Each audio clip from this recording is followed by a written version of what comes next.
오빠. 손원평 감독의 침입자는 여러모로 아쉬운 영화입니다. 중반까지는 나름 긴장감을 유지해 가던 이야기가 후반부에 이르러 급격하게 무너진다는 반응이 적지 않습니다. 틀린 지적은 아닙니다. 침입자는 관객을 혼란스럽게 합니다. 익숙한 장르 요소와 패턴들을 다수 차용해 왔는데 그게 낯선 방식으로 풀어져 버리기 때문입니다. 하지만 그럼에도 불구하고 저는 침입자가 여러 방향에서 이야기될 요소가 다분한 영화라고 생각합니다. 노파심에 언급하자면 이건 재평가를 한다거나 호평을 하기 위함이 아닙니다. 개인적으로는 주어진 그대로 또는 패턴과 합리에 따라서 영화를 보는 것만큼이나 다른 각도에서 가능성을 발견해 나가는 게 재미있다고 생각하는 쪽입니다. 그리고 침입자의 실패, 그러니까 관객과의 불화는 그런 지점에서 살펴볼 만한 요소가 꽤 넉넉하다고 생각합니다. 오늘은 침입자의 스포일러를 포함해서 여러 모호한 지점들을 어떻게 해석할 수 있을지에 대해서 살펴볼까 합니다. 오늘 썸타볼 영화 침입자입니다. 일단 영화의 컨셉은 한 줄로 요약됩니다. 내 가족 안으로 낯선 존재가 침입해 들어와 나를 밀어낸다. 교통사고로 아내를 잃은 후 정신과 진료를 받고 있는 남자가 있습니다. 사고 후 서진은 홀로 남은 딸을 데리고 부모님 집에서 함께 살아갑니다. 서진에겐 또 하나의 트라우마가 있는데 25년 전 놀이동산에서 손을 놓쳐 잃어버린 여동생에 관한 기억입니다. 서진은 건축가인데 동생이 돌아오길 기다리며 당시의 집을 그대로 구현한 집을 지어 업계의 인정을 받고 있습니다. 그러던 어느 날 난 한눈에 알아봤는데 실종된 여동생 유진이 나타났다는 연락을 받습니다. 자신이 유진이라고 주장한 여자는 친자 검사까지 일치한다고 확인되자 집으로 들어와 함께 살기로 합니다. 하지만 유전자 검사 결과에도 불구하고 유진이 의심스러웠던 서진은 빠른 속도로 가족 내에서 입지를 키워가는 유진에게 불안을 넘어 위험마저 느낍니다. 저 여자 제 진짜 동생이 아닐 수도 있습니다. 여기까지 보면 전형적인 홈 인베이전 장르의 틀을 취하고 있습니다. 가까운 예로 어스나 한국 영화 변신 등과 비교할 수 있겠네요. 공포영화의 하위 장르로서 홈 인베이전은 침입이라는 요소를 핵심 동력으로 삼습니다. 안전해야 할 공간, 대표적으로 집이 무너지는 과정에서 두려움이 피어나는 겁니다. 침입자가 조금 다른 점은 침입의 물리적인 요소보다 스며듦에 가깝다는 점입니다. 이질감을 느끼는 건 오직 서진뿐이며 내게 익숙했던 공간과 가족 모두가 서서히 점령당하는 과정의 불안과 압박이 중요하게 묘사되고 있습니다. 논리적인 설명보다는 의식하지도 못하는 사이에 문득 바뀌어 버리죠. 잊었어? 이 영화는 철저히 서진의 시점에서 진행됩니다. 서진의 시선에 동화된 관객은 자연스럽게 내 동생인 척하는 저 여인은 누구인가? 는 질문을 중심으로 영화에 몰입합니다. 사실 철저히 한 인물의 시점을 따라간 영화는 그렇게 많지 않습니다. 본래는 특정 인물의 시점을 따라가다가도 종종 상황에 대한 전지적인 시점, 그러니까 비인칭 쇼트들을 자연스럽게 교차시키기 마련이거든요. 하지만 침입자는 상당히 많은 비인칭 쇼트들이 생략되어 있습니다. 예를 들어 유진이 엔딩 즈음에 바위산에서 추락할 때 카메라는 서진의 눈에서 멀어지는 유진의 정면 얼굴을 부감 쇼트로 포착할 뿐 이후 구체적으로 어떻게 되었는지 설명하지 않습니다. 유진은 죽었을 수도 있고 죽지 않았을 수도 있죠. 다만 우리가 죽었을 거라고 믿을 뿐입니다. 침입자에는 이런 식으로 서사의 공백이라고 할 만한 구멍들, 모호한 지점들이 꽤 많은데 상당 부분은 서진의 시점에 철저히 매달려 있기 때문에 발생하는 불분명함들입니다. 우리가 현실의 모든 걸 알 수 없듯이 서진도 상황을 전부 파악할 수 없고 영화는 그 인식의 한계 자체를 고스란히 재현하고 있습니다. 침입자는 유진이 친동생인가 아닌가를 중심으로 사건을 전개시키다가 어떤 상황을 기점으로 유진이 왜 이 집에 들어왔나로 질문 자체를 선회시켜버립니다. 이게 내러티브 상의 반전의 요체입니다. 문제는 그 과정이 다소 무리한 측면이 있다는 겁니다. 이러한 전환점을 잘 보여주는 장면 하나를 설명해 보겠습니다. 유진이 정체불명의 남자에게 쫓기는 장면이 나옵니다. 남자는 너 때문에 우리가 어떻게 됐는지 아냐 라며 유진을 원망하고 유진은 황급히 도망갑니다. 그런데 우연히도 그 남자가 나중에 피범벅이 되어 죽어있는 모습을 가사도우미가 발견합니다. 그리곤 가사도우미도 실종되죠. 당연히 서진의 그리고 관객의 의심과 불안은 증폭됩니다. 5년을 함께했던 가사도우미가 사라진 후 유진은 새 가사도우미를 고용합니다. 그리고 집에 돌아온 서진을 집안 사람 모두가 마치 기다리고 있었다는 듯 일제히 바라보는 장면이 나옵니다. 이 시선의 전환은 매우 중요합니다. 전반부 영화는 서진의 시선을 따라가면서 유진을 의심하도록 만들어 왔습니다. 하지만 이 장면에서 가족들은 모두 한편이 되어 서진을 바라봅니다. 서진은 바라보는 이에서 관찰당하는 존재로, 그러니까 내부인에서 외부인으로 전환된 것입니다. 그리고 드디어 질문이 전환되는 겁니다. 유진은 내 동생인가에서 이 여자가 대체 무슨 목적으로 우리 집에 들어왔는가로 말이죠. 이 장면을 기점으로 영화는 색깔을 바꿉니다. 홈 인베이전에서 오컬트로 말이죠.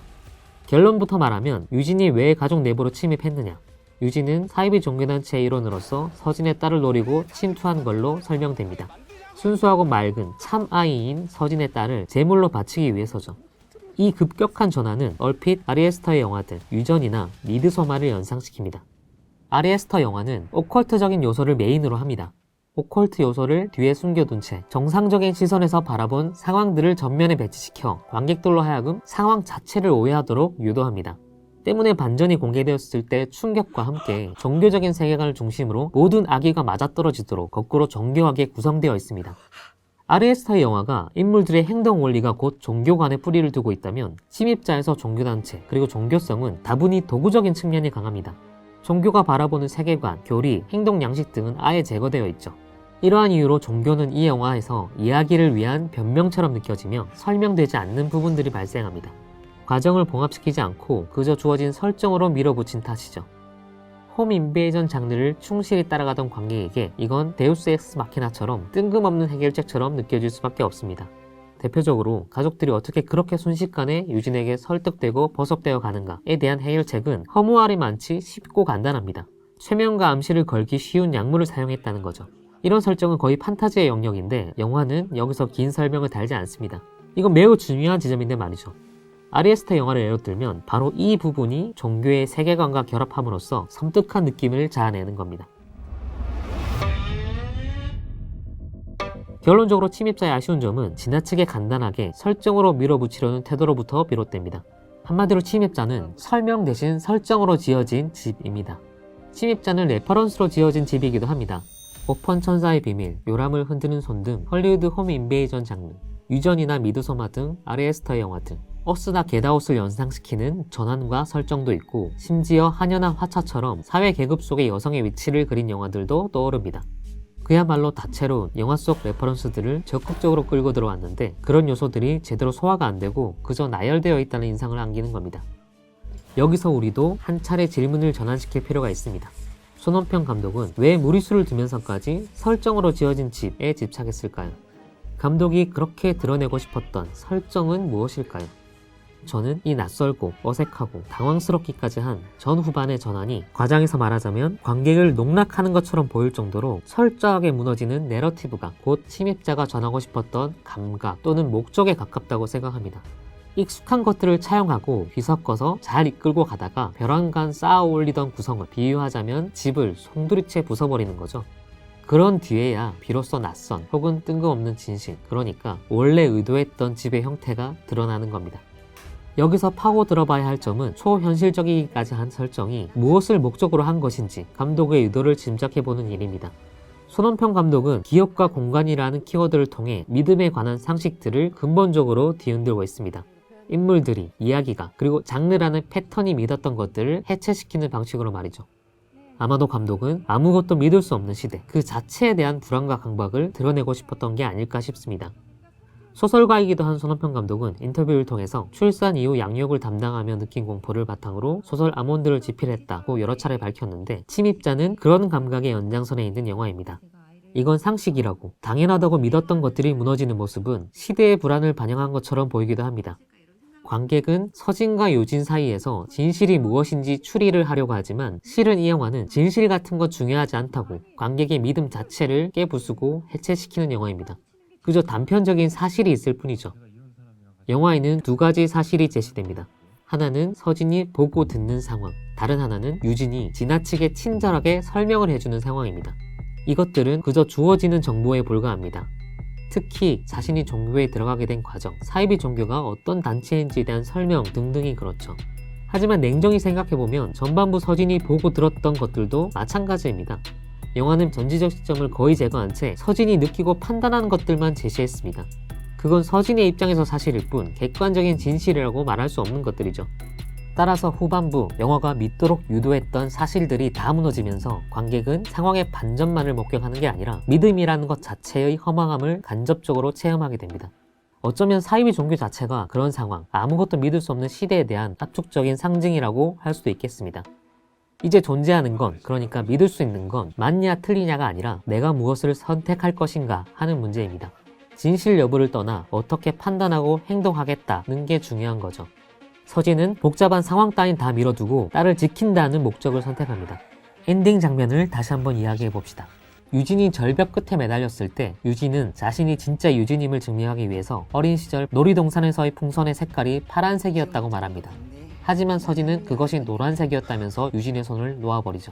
서진이 왜 갑자기 그 기억이 떠올랐는지, 진짜로 그날의 풍선이 노란색이었는지는 알 길이 없습니다. 실은 이제 그건 중요하지 않습니다. 서진은 진실 여부가 아니라 유진의 손을 놓는다는 행동을 선택한 것이기 때문입니다. 우리가 믿을 수 있는 건 오직 손을 놓았다 라고 하는 서진의 행동입니다. 그래서 영화는 유진이 실제로 떨어져서 사망했는지를 자세히 보여주지 않습니다. 서진이 의뢰했던 유전자의 검사 결과가 도착하지만 열어보지도 않고 그대로 파쇄해버리는 것도 같은 맥락입니다. 모두가 믿을 수 있는, 합의될 수 있는 진실이 사라진 시대에 대한 상징인 셈이죠. 서류가 증명해주는 것, 혹은 객관적이라 믿어지는 것은 이제 힘을 잃습니다. 합리성에 기반한 진실은 이제 땅에 떨어져 훼손되고 믿을 수 있는 것은 기억이라는 불완전하고 왜곡된 진실뿐입니다. 그리고 그건 감독의 체험에서 비롯된 불안이며 우리 시대의 한 단면이기도 합니다. 지금까지 한 이야기는 침입자를 위한 변명이 아닙니다. 저 역시 이 영화의 결함에 대해서 대부분 납득하고 있습니다. 기대를 배신한다는 것까지 포함해서 말이죠. 하지만 그렇게만 평가하고 넘어가기에는 이 영화에는 좀 더 많은 해석의 지점들이 있다는 걸 알리고 싶었습니다. 어떤 영화들은 우리가 어떤 각도로 파헤치고 들어가냐에 따라서 본인도 몰랐던 비밀을 들려주기도 합니다. 침입자는 앞으로도 여러 각도에서 다시 이야기될 만큼 텍스트가 꽤 두꺼운 문제적 영화라고 생각합니다. 이 영화와 대화를 나누는 사이 어쩌면 당연하다고 의식조차 하지 않았던 것들, 묻어져가는 일상에 미세하게 생긴 균열을 발견할 수 있을지도 모르겠습니다. 오늘 썸 타본 영화 침입자였습니다.